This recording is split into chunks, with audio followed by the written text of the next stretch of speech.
Morning friends, welcome to స్ఫూర్తి news. స్ఫూర్తి live కార్యక్రమం వీక్షిస్తున్న మీ అందరికీ కూడా ధన్యవాదాలు తెలియజేస్తూ ఈనాటి ప్రధాన పత్రికల్లోని వార్తా విశేషాల్లోకి వెళ్లే ముందు మన స్ఫూర్తి న్యూస్ను సబ్స్క్రైబ్ చేసుకుని మిత్రులు దయచేసి సబ్స్క్రైబ్ చేసుకుని మిత్రులారా. సబ్స్క్రైబ్ చేసుకుంటే మన స్ఫూర్తి న్యూస్లో వచ్చే ప్రతి వార్త ఎప్పటికప్పుడు మీకు నోటిఫికేషన్ రూపంలో రావడం జరుగుతుంది. అదేవిధంగా మీ ప్రాంతానికి సంబంధించిన సమస్యలు ఏమన్నా, మీ గ్రామం కావచ్చు, తండా కావచ్చు, మీరు నివాసం ఉంటున్నటువంటి జిల్లా, నియోజకవర్గం ఏదైనా సరే, మీ ప్రాంతానికి సంబంధించిన అభివృద్ధి కార్యక్రమాలు కానీ, ప్రజా సమస్యలు కానీ మా దృష్టికి తీసుకొస్తే ప్రభుత్వం దృష్టికి తీసుకువెళ్ళి, అదేవిధంగా అధికారుల దృష్టికి తీసుకువెళ్ళి ప్రజా సమస్యల పరిష్కారం కోసం మనందరం కలిసి కూర్చొద్దాం మిత్రులారా. అందుకోసం మీరు చేయాల్సింది 8919793547 నెంబర్కి వాట్సాప్ లేదంటే సామాన్య కాల్ ద్వారా సమాచారం ఇవ్వచ్చు మిత్రులారా.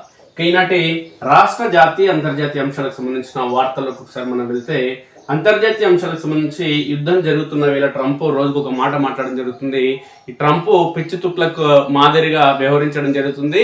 అమెరికాకు సంబంధించినటువంటి ప్రెసిడెంట్ అయినటువంటి ట్రంప్, ఆ దేశంలోని ప్రజలు ఓట్లేసి గెలిపించిన ప్రజలే ఈరోజు ట్రంప్ నువ్వు దిగిపో, నీ వల్ల ఈ దేశానికి కానీ మాకు కానీ ఎలాంటి ఉపయోగం లేకపోగా తీవ్ర అవస్థలు ఎదుర్కొంటున్నాము. అనేక మంది అమెరికన్ సైనికుల చావుకు, భవిష్యత్తులో యుద్ధం నేపథ్యంలో మరింత మంది అమెరికన్ సైనికుల చావుకు కారణమవుతున్నావు, నీ వల్ల ఉపయోగం లేదు దేశానికి అనే కోణంలో తీవ్ర విమర్శలు చేస్తూ రోడ్లపైకి రావడం జరుగుతుంది, నిరసనలు వ్యక్తం చేయడం జరుగుతుంది. Trump down, Trump go back అంటూ నిరసనలు వ్యక్తం చేయడం జరుగుతుంది. అయినప్పటికీ కూడా ట్రంప్ రోజుకొక మాట, పూటకొక మాట మాట్లాడుతూ నిరంతరం ప్రపంచంలోని అనేక దేశాలకు సంబంధించినటువంటి ప్రజలపైన తీవ్ర భారం పడేలా ఇరాన్ అమెరికా యుద్ధానికి దారి తీస్తున్న ఈ తరుణంలోని అనేక ప్రపంచంలోని ప్రతి పల్లెకు సంబంధించిన ప్రజలు తీవ్ర ఇబ్బందులు ఎదుర్కోవడం జరుగుతుంది. ఈ ఎఫెక్ట్ అనేది సామాన్య మధ్యతరగతి కుటుంబాలకు సంబంధించిన ప్రజలందరిపైన పడడం జరుగుతుంది.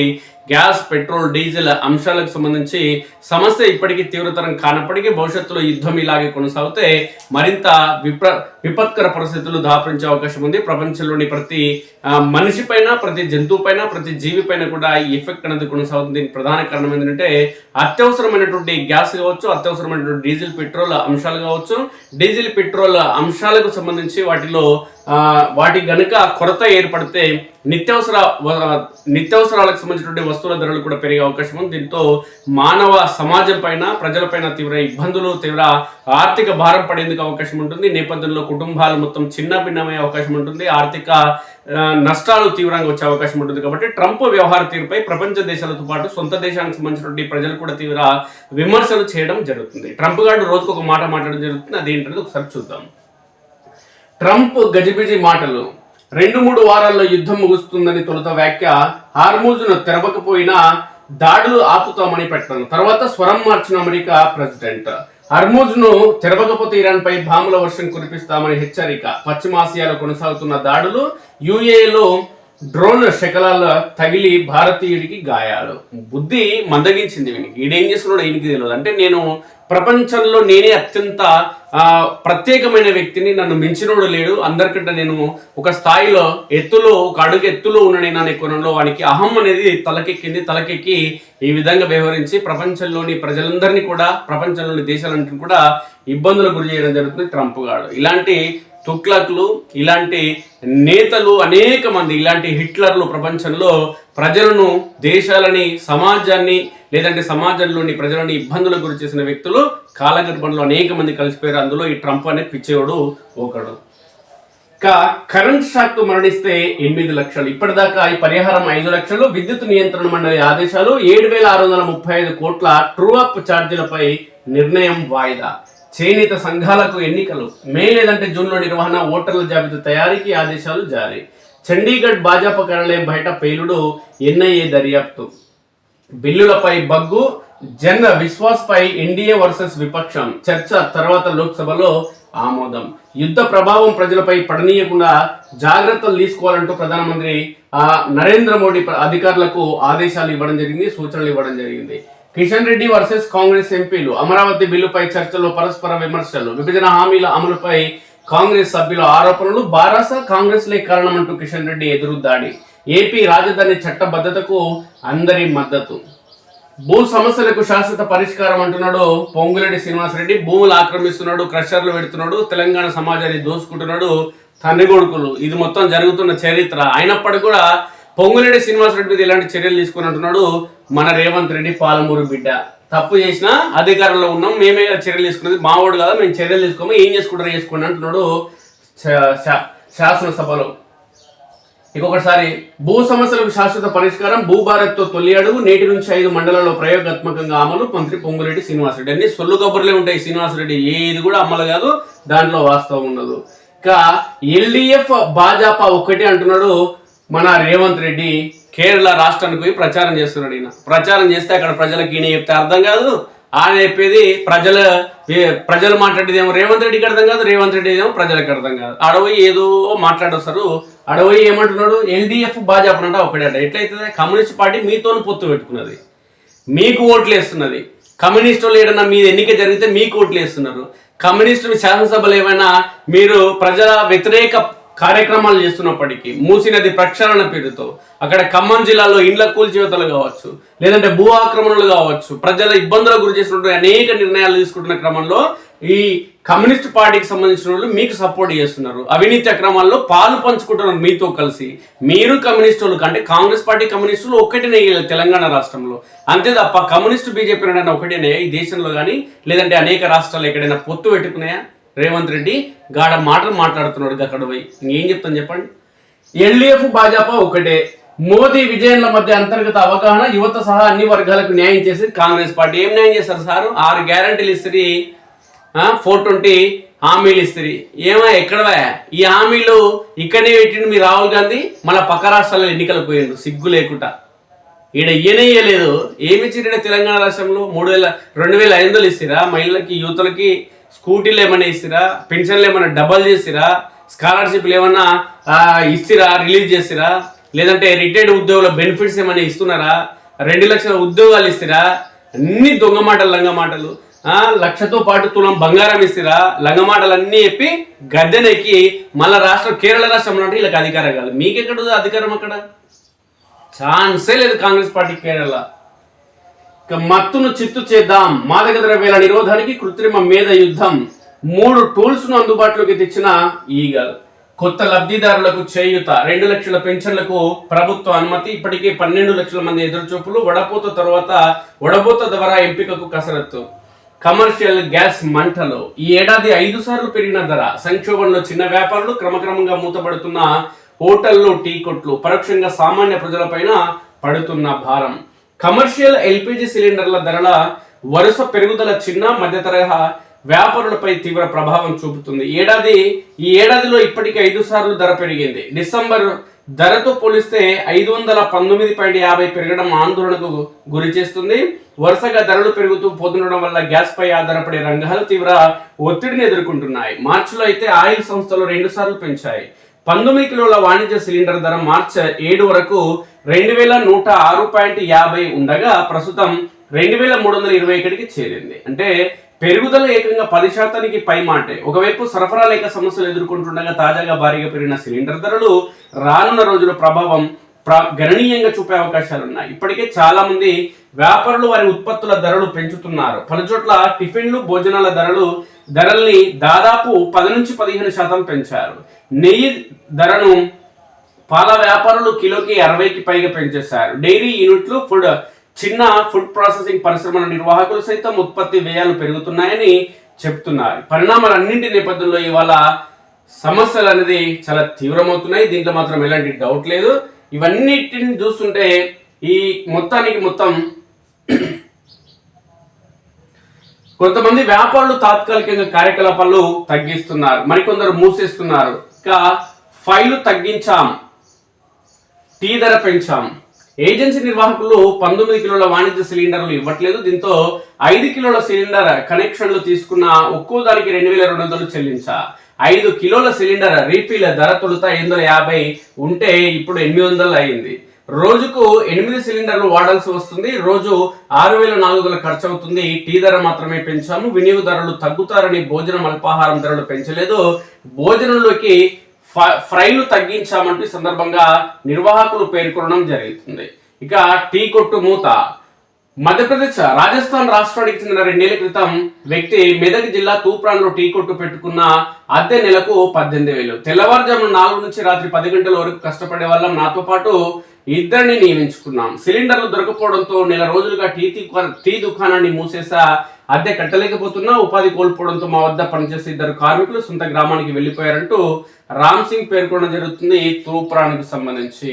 ఇప్పటికే అనేక టీ కొట్టులు కానీ లేదంటే హోటల్స్ కానీ లేదంటే టిఫిన్ సెంటర్లు కానీ ధరలు పెంచడం జరిగింది. 5 రూపాయలు 10 రూపాయలు పెంచడం జరిగింది. అక్కడ బోర్డులు కూడా పెట్టడం జరిగింది సహకరించాలి అని. అమరావతికి జై, ఏపీ రాజధాని బిల్లుకు లోక్సభ ఆమోదం, దాదాపు 2 గంటల పాటు చర్చ, 11 పార్టీల భాగస్వామ్యం, 10 పార్టీల సంపూర్ణ మద్దతు, వైకాపా ఒక్కటి వాకౌట్, అమరావతి ఆంధ్రప్రదేశ్ కు కొత్త రాజధాని, మూజువాని ఓటుతో ఆమోదించిన సభ. అమరావతికి ఆమోదం ఆంధ్రులకు దక్కిన గౌరవం, భవిష్యత్తులో ఒక్క అంగుళమైన కదల్చలేరు ఏపీ సీఎం చంద్రబాబు. మావిగన్ను రాజధానిగా ప్రకటించండి, అమరావతిపై అసెంబ్లీలో తీర్మానం డ్రామా అంటూ పేర్కొన్నారు. వాళ్ళు సవరణ చేస్తే మళ్ళీ మార్చలేరా, మాజీ సీఎం జగన్. బుద్ధి లేనోడు ఏముంటో చెప్పు, ఎట్లా మార్చవచ్చు.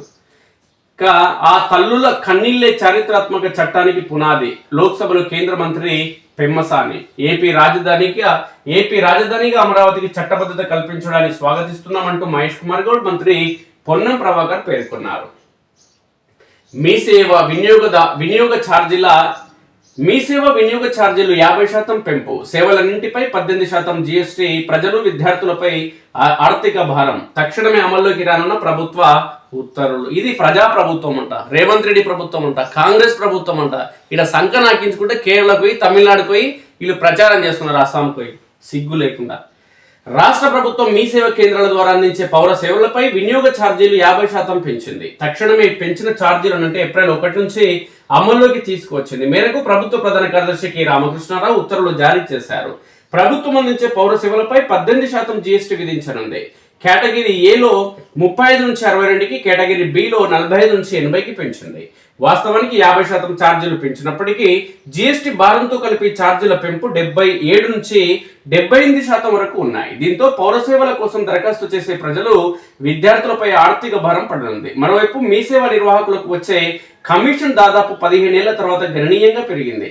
మీ సేవ ద్వారా అందించే పౌర సేవల్లో కేటగిరీ ఏలో అదనపు డాక్యుమెంట్లు, సంబంధిత విభాగం పరిశీలన అవసరం లేకుండా సేవలు అందుతాయి. కేటగిరీ బిలో సంబంధిత విభాగం విచారణ, పరిశీలన అనంతరం అందించే సేవలు వస్తాయి. గతంలో కేవలం వినియోగ ఛార్జీలు చెల్లించి దరఖాస్తు చేసుకునే వెసులుబాటు ఉండేది. దరఖాస్తుకు అదనంగా 4కు మించి పత్రాలు స్కాన్ చేయాలన్నా, ప్రింట్ తీసుకోవాలన్నా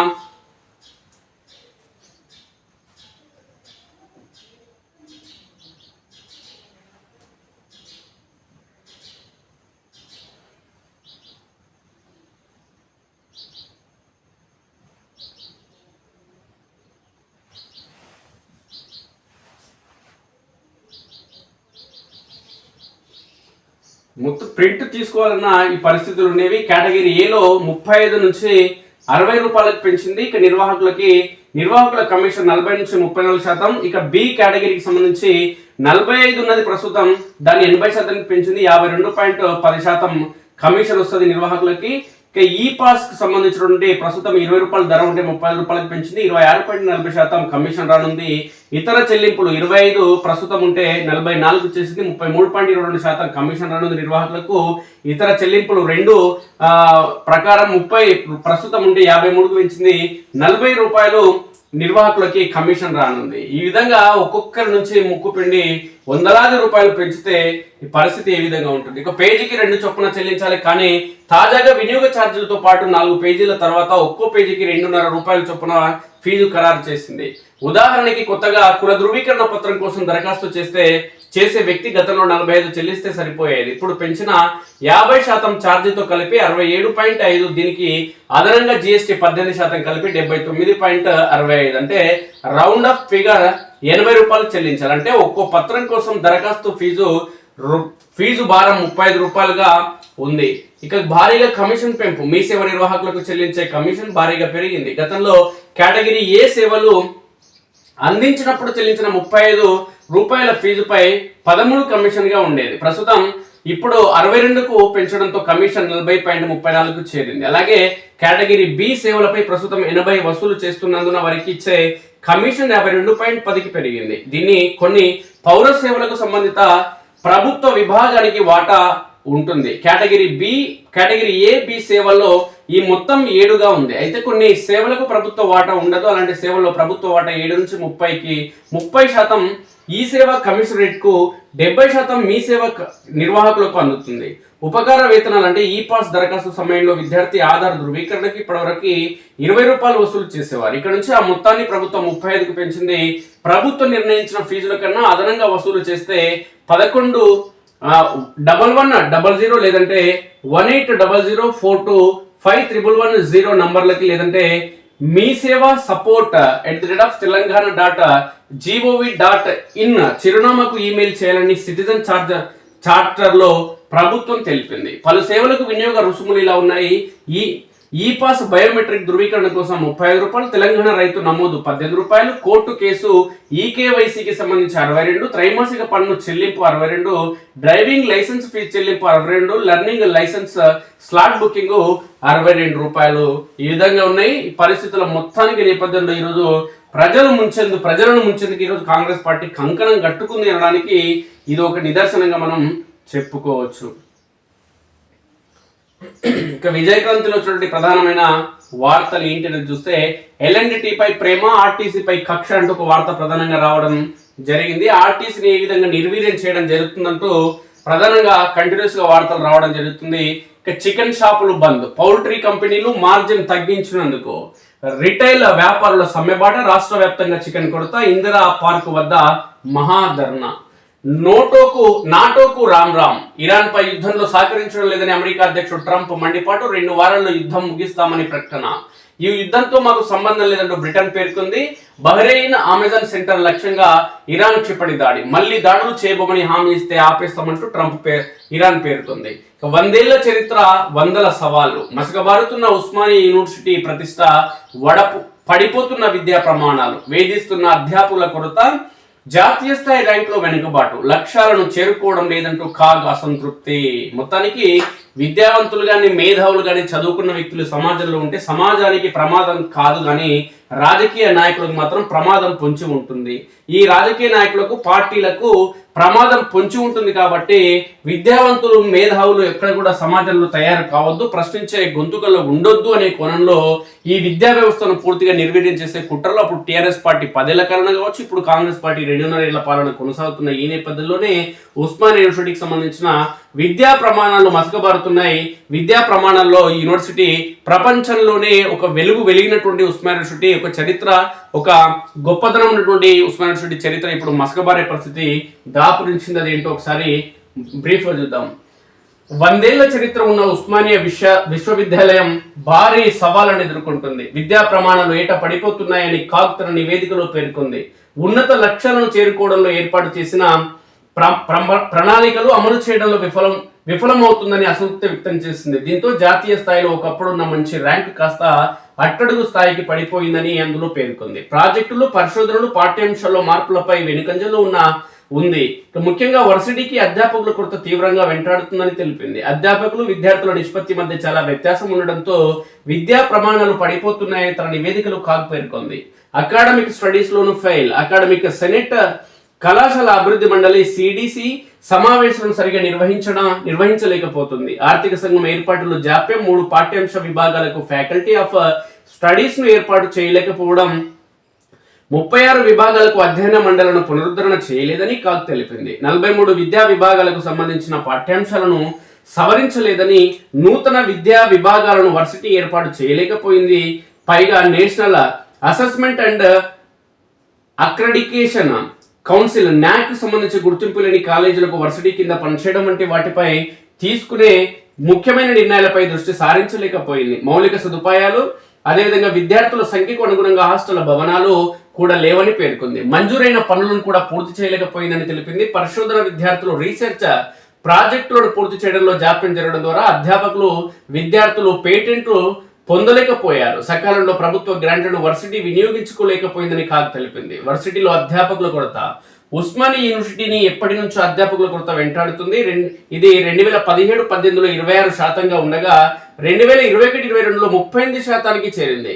2023 మార్చి నాటికి బోధనేతర సిబ్బంది కొరత 34% వరకు పెరిగింది. అధ్యాపకుడు, విద్యార్థుల నిష్పత్తి FSR 1:15 అమలు కావడం లేదు. ఈ నిష్పత్తి 2018, 19, 2020, 21, 2021, 22లో 1:22 నుంచి 1:33కి ఉంది. ఇక దీని ప్రకారం పరిశోధనలపై తీవ్రంగా పడింది. వెరసి జాతీయ సంస్థాగత ర్యాంకులో 2017లో 38 స్థానంలో ఉన్న ఉస్మానియా యూనివర్సిటీ ర్యాంకు 2023 నాటికి 64% పడిపోయింది. మొత్తం వర్సిటీ ర్యాంకులో 2017లో 23వ స్థానంలో ఉన్న ర్యాంకు కాస్త 2023 సంవత్సరంలో 36వ స్థానానికి తగ్గిందని కాగ్ పేర్కొంది. మొత్తం మంజూరైన 1267 పోస్టులకు గాను 2025 డిసెంబర్ వరకు ఉన్న వివరాల ప్రకారం ప్రొఫెసర్లు 147 మంది, అసోసియేట్ ప్రొఫెసర్లు 53 మంది, అసిస్టెంట్ ప్రొఫెసర్లు 131 మంది పనిచేస్తుండగా ఖాళీలు 936 ఉన్నట్టు తెలుస్తుంది. సగం ఉన్నాయి దాదాపుగా.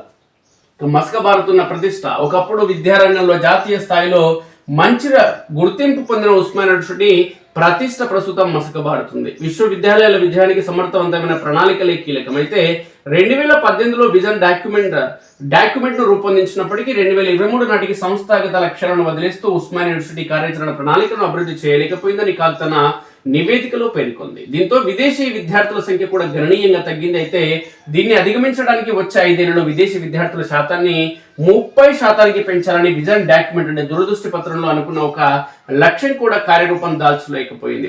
పైగా ఉస్మానియా యూనివర్సిటీ తన సొంత వనరులను పెంచుకోవడంలోనూ సవాళ్ళను ఎదుర్కొంటుంది. కేవలం రాష్ట్ర ప్రభుత్వ నిధులపైన ఎక్కువగా ఆధారపడుతుందంటూ కాగ్ ఈ సందర్భంగా విమర్శలు గుప్పించింది. అంటే మొత్తం లోపాల నేపథ్యంలో రాజకీయ పార్టీలకు సంబంధించిన నేతలు కావచ్చు, మంత్రులు కావచ్చు, ముఖ్యమంత్రి కావచ్చు, విద్యాశాఖ మంత్రి కావచ్చు, వీళ్ళెవ్వరు కూడా యూనివర్సిటీలను కానీ విద్యా వ్యవస్థలను పట్టించుకోవడం లేదు అనడానికి ఉస్మానియా యూనివర్సిటీ ఒక నిదర్శనం.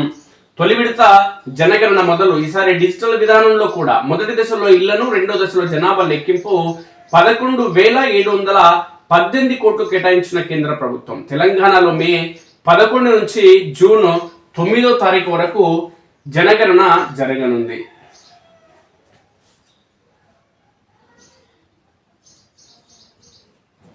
తొలి విడత జనగణన మొదలు. డిజిటల్ విధానంలో లెక్కింపు. దేశంలో జనాభా లెక్కల కోసం కేంద్రం చేపట్టిన జనగణన తొలి విడత కార్యక్రమం బుధవారం నుంచి ప్రారంభమైంది. ఇది దేశవ్యాప్తంగా జరిగే 16వ జనగణన కాగా స్వాతంత్రం వచ్చిన తర్వాత ఇది 8వది. తెలంగాణ రాష్ట్రంలో తొలి విడత జనగణన మే 11 నుంచి ప్రారంభమై జూన్ 9వ తేదీ వరకు కొనసాగుతుంది. మొదటిసారిగా దేశంలో జనగణన 1872లో ప్రారంభమైంది. అంతకుముందు చివరిసారిగా 2011లో జనాభాను లెక్కించారు. నిజానికి షెడ్యూల్ ప్రకారం 2021లో తిరిగి జనాభా లెక్కింపు ప్రారంభం కావాలి, కానీ ఆ సమయంలో కోవిడ్ కారణంగా ఇది వాయిదా పడింది. దీంతో ఇప్పుడు జనగణన కేంద్రం మొదలుపెట్టింది. ఈసారి భారీ మొత్తంలో సాంకేతికతను ఉపయోగించే డిజిటల్ విధానంలో కూడా జనగణన చేపట్టనుంది. మొదటి దశలో ఇళ్లను లెక్కిస్తారు, ఆ తర్వాత రెండో దశలో జనాభాను లెక్కిస్తారు. ఈసారి కులగణన కూడా చేపడతారు. వచ్చే 6 నెలల పాటు అంటే సెప్టెంబర్ వరకు ఇండ్లు, వాటి పరిస్థితి, గృహోపకరణాలు వంటివి లెక్కిస్తారు. ఈసారి కులగణన కూడా చేపడతారు. మొదటి విడత జనగణనకు రిఫరెన్స్ డేట్ మార్చి 1, 2027. కానీ జమ్మూ కాశ్మీర్, లడాక్, హిమాచల్ ప్రదేశ్, ఉత్తరాఖండ్ వంటి మంచు కురిసే వాతావరణం అనుకూలించని ప్రాంతాలకు మాత్రం రిఫరెన్స్ డేట్ అక్టోబర్ 1 నుంచి 2026. అలాగే వేర్వేరు రాష్ట్రాలు, కేంద్రపాలిత ప్రాంతాలకు తొలి విడత జనగణన వేర్వేరు షెడ్యూల్స్ లో ఉంది. రెండో దశ అంటే జనాభా లెక్కింపు వచ్చే ఏడాది ఫిబ్రవరి నుంచి ప్రారంభమవుతుంది. ఎప్పట్లాగే శీతల ప్రాంతాలైన జమ్మూ కాశ్మీర్ వంటి రాష్ట్రాల్లో మాత్రం ఈ ఏడాది సెప్టెంబర్ నుంచి జనగణన ప్రారంభమవుతుంది. మొబైల్ యాప్ ద్వారా వివరాలు సేకరిస్తారు. 16 భారతీయ భాషల్లో వివరాలు నమోదు చేయవచ్చు. ఈ జనగణన కోసం కేంద్ర ప్రభుత్వం 11,718 కోట్ల రూపాయలు కేటాయించింది. తొలి విడతలో ఎన్యూమరేటర్లు ప్రజలను 33 ప్రశ్నలు అడుగుతారు. అంటే 33 అంశాలకు సంబంధించి వివరాలు సేకరిస్తారు. జనగణనలో సేకరించే వివరాలని రహస్యంగా ఉంచుతారు. జనాభా లెక్కల ఆధారంగా ప్రభుత్వ పథకాల వర్తింపు ఉండదు. ప్రజల నుంచి ఎలాంటి డాక్యుమెంట్లను సేకరించరు. మొత్తానికి జనగణనకు ఇన్నాళ్ళకి మోక్షం లభిస్తుంది. లిక్కర్ ఆమ్దాని 40,000 కోట్లు. 7 ఏళ్లలో డబుల్. రాష్ట్ర ఖజానాకు మస్తు కిక్కు. దరఖాస్తుల ఫీజులతో కాసుల వర్షం. 2025-26లో రికార్డు స్థాయికి చేరిన ఎక్సైజ్ రాబడి. చెరువుల్లోకి డ్రైనేజీలు. పల్లెలు పట్టణాల్లోంచి మానవ వ్యర్థాలు రాష్ట్రమంతా ఇదే సీను. పొలాలు, ఫ్యాక్టరీల నుంచి విష రసాయనాలు, చెత్తా చెదారం అందులోనే. చెరువు కట్టలే డంప్ యార్డులు, ఒకప్పటి తాగునీటి వనరులు ఇప్పుడు కాలుష్య కారకాలు. ఆ చెరువుల్లోని చేపలు తింటే లంగ్స్, కిడ్నీలపై ఎఫెక్ట్. ఆ నీటితో పండిన పంటలు తింటే క్యాన్సర్ లాంటి రోగాలు. జీవ వైవిధ్యానికి పెను ముప్పు అంటున్న ఎక్స్పర్ట్స్. అసలు ఏం జరుగుతుంది చూద్దాం. చెరువు ప్రాణకోటికి నిలవు, మానవాళి బతుకు తెరువు అన్నాడు కవి.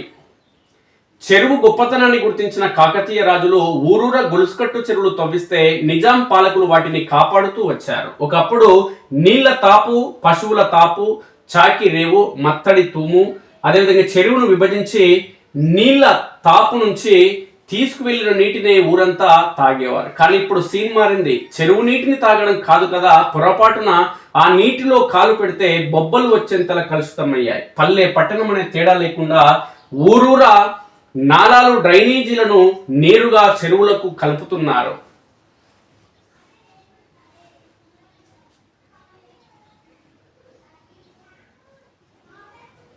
ఇలా ఊళ్ళ నుంచి వచ్చే మానవ వ్యర్థాలు, పంట పొలాల నుంచి వచ్చే ఎరువులు, పురుగు మందుల అవశేషాలు, ఫ్యాక్టరీల నుంచి వచ్చే విష రసాయనాలతో చెరువులన్నీ విషతుల్యమవుతున్నాయి. వీటికి తోడు వాడవాడల సేకరిస్తున్న చెత్త చెదారం, ప్లాస్టిక్ వ్యర్థాలను చెరువుల్లోనే డంప్ చేస్తుండడంతో ఒకప్పుడు సమస్త జీవకోటికి నిలవైన చెరువుల్లో ఇప్పుడు చేపలు కూడా బతకలేని పరిస్థితి నెలకొందని పర్యావరణవేత్తలు ఆందోళన వ్యక్తం చేస్తున్నారు.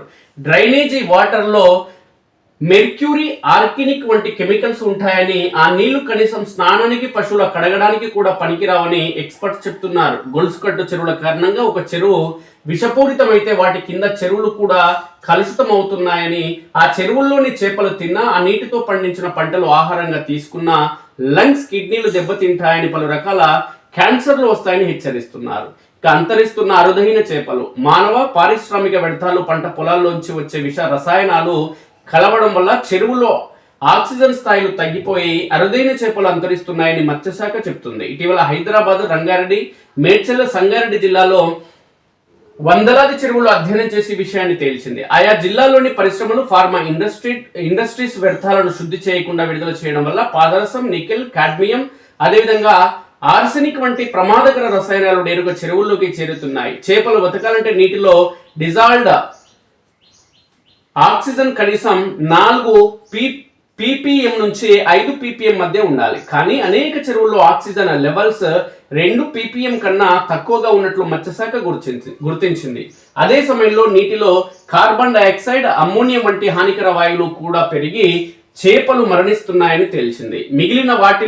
మిగిలిన జిల్లాల్లోనూ ఇదే పరిస్థితి కనిపిస్తుంది. ఒకప్పుడు చెరువుల్లో చందమామలు, పర్కలు, కొడిపెలు, ఉలిసెలు, గురిజలు, మాలపంకిర్లు, జెల్లలు, ఇంగ్లీకాలు లాంటి అరుదైన చేప జాతులు ఉండేవని, ఇప్పుడు వేలాది చెరువుల్లో వాటి జాడ మచ్చుకైనా లేదని మత్స్యకారులు చెప్తున్నారు. కేవలం బొత్స, రాహువు, బంగారు తీగ లాంటి కొన్ని రకాల చేపలే పెరుగుతున్నాయని, ఇలా చెరువుల్లో అవి కూడా బతకడం లేదని వాపోతున్నారు. పశువులకు వాటర్ బార్న్ డిసీజ్, మానవ ఫ్యాక్టరీ వ్యర్థాలతో కలుషితమైన చెరువుల్లోని నీటిని తాగే పశువులకు వాటర్ బార్న్ డిసీజ్ వస్తుందని పశు వైద్యులు చెప్తున్నారు. లెప్టోస్పైరోసిస్ వ్యాధి సోకి పశువుల్లో లివర్, కిడ్నీ, లంగ్స్ డ్యామేజ్ అవుతున్నాయని చెప్తున్నారు. పెస్టిసైడ్స్, అదేవిధంగా మలమూత్రాలు కలిపిన నీరు తాగడం వల్ల పశువుల కడుపులో మంచి బ్యాక్టీరియా చనిపోయి ప్రోటోజోన్ ఇన్ఫెక్షన్ సోకుతుందని, ఎన్ని మందులు ఇచ్చినా ఈ వ్యాధి తగ్గడం లేదని వివరిస్తున్నారు. ఇక సాల్మోనెల్లా అంటే పశువుల్లో టైఫాయిడ్ సోకితే ట్రీట్మెంట్ చేసినా బతికే ఛాన్స్ ఉండదంటున్నారు. ఇలాంటి చెరువుల్లో నీళ్లు తాగుతున్న గుర్రలో లివర్ డ్యామేజ్ పెరిగి జాండీస్ తో చనిపోతున్నాయని మౌనార్కు చెందిన ఓ పశు వైద్యాధికారి తెలిపారు. పారిశ్రామిక వ్యర్థాలు కలిసే చెరువుల్లో నీటిని తాగిన పశువులకు మెటల్ యాసిడోసిస్, అదే మెటల్ యాసిసోడిస్, ఆల్కాలోసిస్ వ్యాధులు సోకుతాయని, వ్యాధులు సోకితే పశువుల పొట్ట ఉబ్బి శరీరం విషపూరితమై 2-3 గంటల్లోనే చనిపోతాయని ఆయన వివరించారు. అందువల్ల ఇలాంటి చెరువుల్లో పశువులకు ఎట్టి పరిస్థితుల్లో నీళ్లు తాగించవద్దని సూచిస్తున్నారు. ఇక ఎస్టీపీలు నిర్మిస్తేనే గ్రేటర్ వరంగల్ మున్సిపల్ కార్పొరేషన్ పరిధిలోని 66 డివిజన్లలో 2.5 లక్షల ఇండ్లు ఉన్నాయి. వీటి నుంచి ప్రతిరోజు సగటున 120 MLD అంటే మిలియన్ లీటర్ ఫర్ డే మురుగునీరు వెలువడుతుండగా 20.75 ఎంఎల్డి కెపాసిటీ కలిగిన ఎస్టీపీలు కేవలం 3 చోట్ల మాత్రమే ఉన్నాయి. దీంతో హన్మకొండ వైపు వెళ్తున్న నయీం నగర్ నాలా, వరంగల్ వైపున్న బొందివాగు నాల, భద్రకాళి నాల నుంచి వచ్చే మురుగునీరంతా హసన్పర్తి మండలంలోని నాగరం చెరువులోకి చేరి కలుషితం అవుతుంది. ఓరుగల్ నుంచి సిటీలో మురుగు జలాల శుద్ధి పరిస్థితి ఇలా ఉంటే మిగిలిన నగరాలు పట్టణాల పరిస్థితి ఎలా ఉందో ఊహించుకోవచ్చు. కాగా చెరువులు జీవావరణలో కీలక పాత్ర పోషిస్తాయని, వాటిని కాపాడుకోవాల్సిన అవసరం ఉందని పర్యావరణవేత్తలు చెప్తున్నారు. సర్కారు వెంటనే రంగంలోకి దిగి యుద్ధ ప్రాతిపదికన ఎస్టీపీ ప్లాంట్లు ఏర్పాటు చేసి శుద్ధి చేసిన నీరే చెరువుల్లోకి వచ్చేలా చర్యలు తీసుకోవాలని సూచిస్తున్నారు. ఇక నిజామాబాద్ జిల్లా ఆర్మూర్ టౌన్లోని మల్లారెడ్డి చెరువు పరిస్థితి ఇది మురుగు కుంటలా మారింది. 20 ఏళ్లుగా చెరువు చుట్టూ భూములు కబ్జా అయ్యాయి. చుట్టూ వెలిసిన కాలనీల నుంచి డ్రైనేజీ నీరు చెరువులో చేరుతుంది. చుట్టుపక్కల వారు చెత్తనంతా ఇక్కడే పారేస్తూ డంపింగ్ యార్డుగా మార్చేశారు. ఇక జలచరాలకు ప్రాణహాని, మనుషులు పశువుల మలమూత్రాలు చెరువు నీళ్లలో కలవడం వల్ల కోలీఫామ్ బ్యాక్టీరియా వృద్ధి చెందుతుంది. దీంతో చిన్న చిన్న జలచరాలు చాలా వరకు చనిపోయే అవకాశం ఉంది. కోలీఫామ్ తో పాటు మెడిసిన్ వ్యర్థాలు, హానికరమైన బ్యాక్టీరియా చేపల శరీరంలోకి చేరితే వాటి హార్మోన్ల వ్యవస్థను దెబ్బతీస్తాయి. ఇలా కలుషిత చెరువుల్లోని చిన్న చేపలను పెద్ద చేపలు తినడం, ఆ చేపలను మనుషులు తినడం వల్ల బయో ఎక్యుమలేషన్ జరిగి కలరా, టైఫాయిడ్ వంటి అనారోగ్య సమస్యలు వచ్చే ప్రమాదం ఉంది. ఇతర దేశాల్లో లాగా మన దేశంలో జల వనరులను కాపాడుకునే వ్యవస్థ లేదు. డాక్టర్ పాలకాల బాబురావు పర్యావరణవేత్త, ఐఐసిటి రిటైర్డ్ సైంటిస్ట్ పేర్కొనడం జరుగుతుంది. ఇది మౌనార్కి సంబంధించి మౌనార్ జిల్లా కేంద్రంలోని పెద్ద చెరువు ఇది. దీనికి 4 వైపులా నాలాలు ఉన్నాయి. 2 వైపులా సైడ్ డ్రైన్లను ఏర్పాటు చేసి చెరువులోకి మురుగునీరు రాకుండా అడ్డుకున్న మిగిలిన 2 వైపుల నుంచి మురుగునీరు నాలల ద్వారా చెరువులోకి చేరుతుంది. చెరువు చుట్టుపక్కల వీధుల నుంచి చెత్తనంతా చెరువు కట్ట మీదే వేస్తుండడం వల్ల ఈ ప్రాంతం డంపింగ్ యార్డును తలపిస్తుంది. ఇక కరీంనగర్ కార్పొరేషన్ పరిధిలోని కొత్తపల్లిలో డ్రైనేజ్ నీరంతా చెరువులోకి చేరుతుంది. ఈ నీటినే ప్యూరిఫై చేసి కొత్తపల్లి పట్టణ ప్రజలకు తాగునీరు సరఫరా చేస్తున్నారు. చెరువు కింద పొలాలున్న రైతులు కలుషిత జలాలతోనే పంట సాగు చేయాల్సిన పరిస్థితి నెలకొంది. కొత్తపల్లి పట్టణ చెరువు నిండితే రేకుర్తి పెంటకమ్మ చెరువులోకి, ఇక నగునూరు వాగులోకి నీరు చేరుతుంది. ఖమ్మంలోని ఖానాపురం చెరువులోకి నగరంలోని పలు ప్రాంతాల నుంచి మురుగునీరు వచ్చి కలుస్తుంది. గొలుసుకట్టు చెరువులో భాగం కావడంతో ఈ చెరువు నిండిన సమయంలో అలుగు ద్వారా నీళ్లు కిందికి పోయి లకారం చెరువులో కలుస్తాయి. దీంతో లకారంలోకి కూడా కలుషిత జలాలు చేరుతున్నాయి. ఇక సంగారెడ్డికి సంబంధించినటువంటి పరిస్థితి, సంగారెడ్డి జిల్లా గుమ్మడిదల మండలం బొంతపల్లి నల్లకుంట చెరువు వ్యర్థ జలాలు ఇవి. కెమికల్స్ చేరి ఎర్ర చెరువుగా మారిపోయింది. ఊళ్ళ నుంచి మురికి నీరు చుట్టుపక్కల ఉన్న పరిశ్రమల నుంచి వచ్చే కాలుష్యం చెరువులోకి చేరుతున్నాయి. కలుషితమైన నీళ్ళే కాలువల ద్వారా పొలాలకు చేరుతున్నాయి. చెరువు కింద సాగవుతున్న 100లాది ఎకరాల్లో వరి, మొక్కజొన్న పంటలు దెబ్బతిన్నాయి.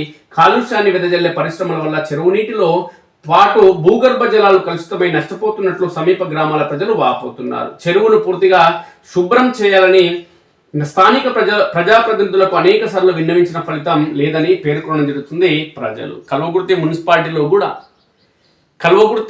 మున్సిపాలిటీకి సంబంధించినటువంటి వేలాది ఇండ్లకు సంబంధించిన వ్యర్థాలు ఏవైతే ఉన్నాయో, మురుగు జలాలు ఏవైతే ఉన్నాయో, మురుగు కాలువల గుండా పారుతూ తిలక్ నగర్, మన కల్వకుర్తి దేవరకొండ రోడ్లో ఉన్నటువంటి తిలక్ నగర్ నుంచి పెద్ద కాలువ ద్వారా మొత్తం శిలార్పల్లి చెరువులో కలవడం జరుగుతుంది. అదేవిధంగా దేవరకొండ రోడ్లో ఉన్నటువంటి ఆ సమీపంలో ఉన్నటువంటి బ్రిడ్జ్ వద్ద, ఏదైతే ఖానాల వద్ద మొత్తం సంవత్సరాల తరబడి మురుగు నీరు నిల్వ ఉన్న క్రమంలో సమీప ఇండ్లకు సంబంధించిన ప్రజలు అక్కడ ఉండేందుకు కానీ, దుర్వాసన కానీ, దోమలు కానీ, ఇతర కీటకాలు కానీ, వ్యర్థాలతో తీవ్ర అవస్థలు పడడం జరుగుతుంది. కానీ మున్సిపాలిటీ ఏర్పడి సంవత్సరాలు గడుస్తున్నా, ప్రజాప్రతినిధులు మారుతున్నా, కౌన్సిలర్లు మారుతున్నా, కమిషనర్లు మారుతున్నా, ఎమ్మెల్యేలు మారుతున్నా, కల్వకుర్తి పరిస్థితి అనేది మారడం లేదు. మురుగు జలాల నుంచి కల్వకుర్తిని బయటపడేసే దుస్థితి కానీ, ఆలోచన కానీ, సమావేశాలు కానీ, ప్రజల అభిప్రాయాలు పంచుకునే పరిస్థితులు కల్వకుర్తి మున్సిపాలిటీలో లేదు. ప్రజల ఆలోచనలు పంచుకునే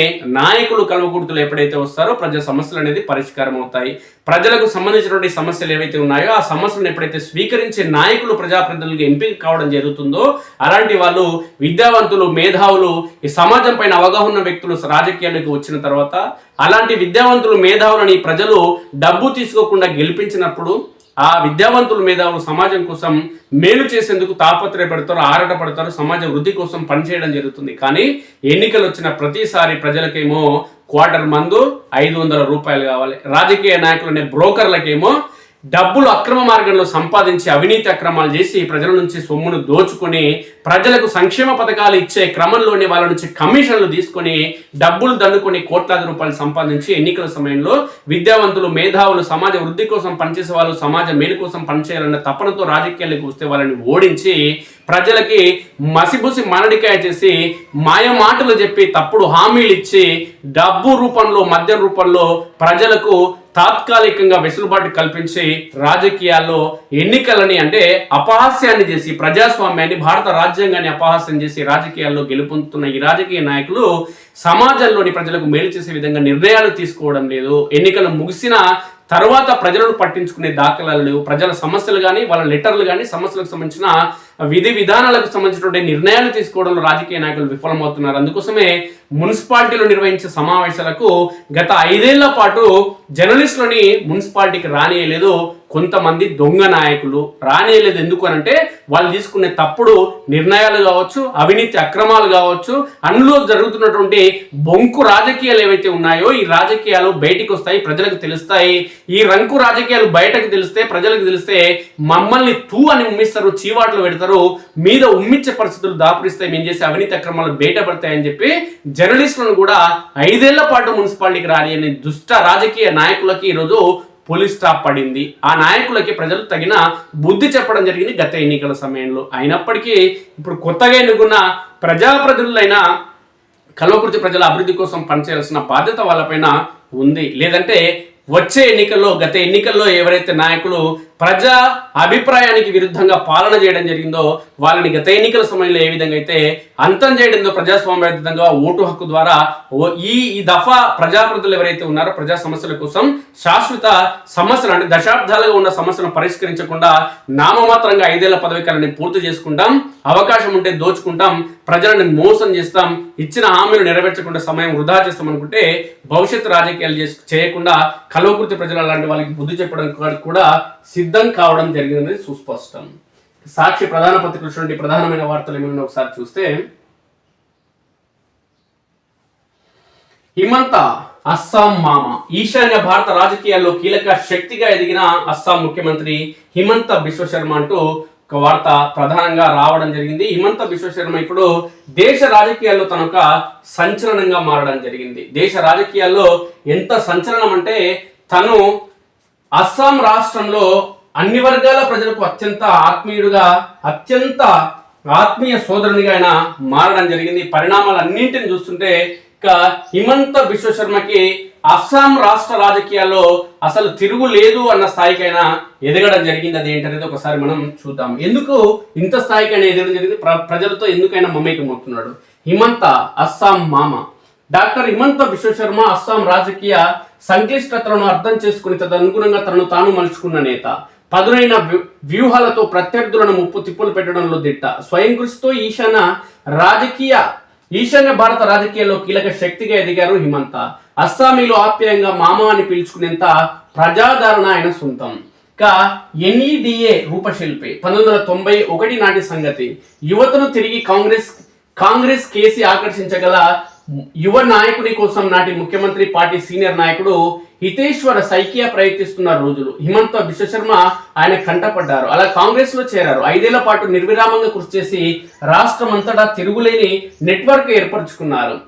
జాలుక్కో భారీ అసెంబ్లీ స్థానాన్ని తన కంచుకోటగా మార్చుకున్నారు. 1996లో తొలిసారి ఆయన అక్కడ ఓడినా కుంగిపోలేదు. 2001లో అస్సాం గణపరిషత్ సీనియర్ నాయకుడు భృగుకుమార పూకాన్ను ఓడించి సత్తా చాటారు. ఏడాదికి మంత్రి పదవి సాధించారు. జాలుక్కో భారీ నుంచి వరుసగా 5 పర్యాయాలుగా అత్యధిక మెజార్టీలతో గెలుస్తూ వస్తున్నారు. దశాబ్దాల పాటు అస్సాం కాంగ్రెస్ పార్టీలో బలమైన నేతగా సీఎం తరుణ్ గొగోయ్ కుడిచేయిగా కొనసాగారు. అలా 24 ఏళ్లు కాంగ్రెస్ కు సేవలు అందించిన హిమంత అధిష్టానంతో విభేదాల కారణంగా 2014లో పార్టీకి రాజీనామా చేశారు. 2015లో బీజేపీలో చేరారు. ఈశాన్య రాష్ట్రంలో పెద్దగా ఉనికి లేని ఆ పార్టీకి అక్కడ పెద్ద దిక్కుగా మారారు. ఈశాన్య ప్రజాస్వామ్య కూటమి అంటే NEDA కి రూపకల్పన చేసి ఆ ప్రాంతంలో బీజేపీ తలరాతను మార్చేశారు. అస్సాంలో పార్టీ అధికారాన్ని నిలబెట్టారు. ఇక కేబినెట్ ఆన్ వీల్స్. గువాహటిలోని కాటన్ విశ్వవిద్యాలయం నుంచి పశ్చిమ వచ్చి రాష్ట్రాన్ని ఏలిన 7వ నేతగా హిమంత నిలిచారు. ఆయన నాయకత్వంలో అస్సాం అశాంతి నుంచి బయటపడింది. అత్యంత వేగంగా అభివృద్ధి చెందుతున్న ఆర్థిక వ్యవస్థలో ఒకటిగా నిలిచింది. దావోస్ ప్రపంచ ఆర్థిక సదస్సులో పాల్గొన్న తొలి అస్సాం సీఎంగా హిమంత నిలిచారు. తెల్లవారుజాము వేళ కూడా క్షేత్రస్థాయిలో ఆకస్మిక తనిఖీలు చేయడం ఆయన స్టైల్. సిఈఓ తరహా పనితీరుతో ప్రజల్లో మంచి పేరు సంపాదించుకున్నారు. ప్రజల వద్దకు ప్రభుత్వాన్ని తీసుకువెళ్లడమే లక్ష్యంగా గ్రామీణ జిల్లాలో అధికారిక సమావేశాలు నిర్వహిస్తూ కేబినెట్ ఆన్ వీల్స్ తో కొత్త ఒరవడికి శ్రీకారం చుట్టారు.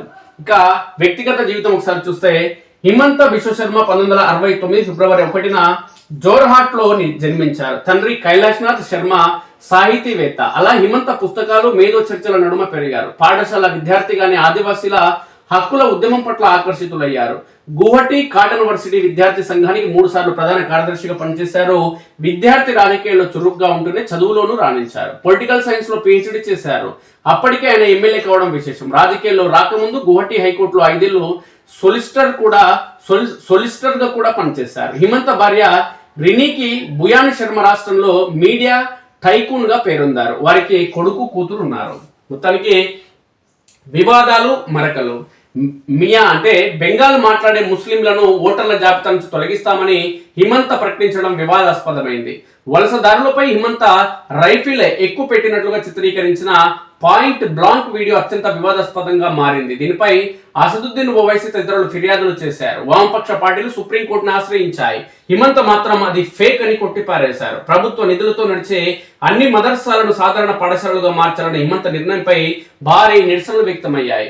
జీరో టాలరెన్స్ విధానంలో భాగంగా ప్రభుత్వ అటవీ భూముల నుంచి వేలాది మందిని వెళ్ళగొట్టారు. వారిని బెంగాలీ మాట్లాడే ముస్లింలు అధికంగా ఉండడంతో వారిని ఉద్దేశపూర్వకంగా లక్ష్యం చేసుకున్నారన్న ఆరోపణలు ఉన్నాయి. అయినా కానీ ఆయన ప్రజల కోసం మేలు చేసే వ్యక్తిగా నిలవడం జరిగింది. ఇవి ఈనాటి ప్రధాన పత్రికలోని వార్తా విశేషాలు. మిత్రులారా, మీ సూచన సలహాలు అభిప్రాయాలు కష్టం చేయండి. అదేవిధంగా మన స్ఫూర్తి న్యూస్ను సబ్స్క్రైబ్ చేసుకోండి మిత్రులు. దయచేసి సబ్స్క్రైబ్ చేసుకోండి. Thank you very much.